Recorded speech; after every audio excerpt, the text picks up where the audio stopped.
Минимално кратење на трошоци, максимално задолжување. Јавниот долг сигурно ќе надмине критичната точка на задолженост од 60% од бруто домашниот производ.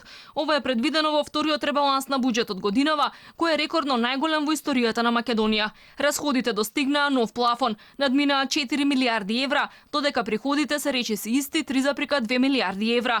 Тоа значи дека владата не очекува брзо закрепнување на бизнисот, а со тоа и нови приливи од даноци, придонеси и други давачки. Буџетскиот дефицит руши рекорди. Од првично планираните 282 милиони евра, со првиот ребаланс веќе се зголеми на 750 милиони. За сега да достигне дури 920 милиони евра.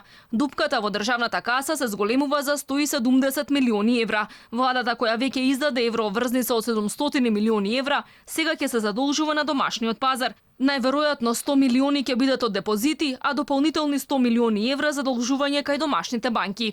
Владата минимално скрати од министерствата. Капиталните инвестиции кои првично беа проектирани на 420 милиони евра, сега се скратија за дополнителни 18 милиони евра или се сведоа на ниво од само 300 милиони евра. Министерот за финансии Бесими тврди дека се кратело од ставките за мебел, возила, доградба на објекти на министерства, се лосирале пари во други институции, но не се кратело кај клучните проекти. Бесими признава дека реализацијата од едва 44% на капиталните инвестиции до крајот на септември е резултат на намалените активности.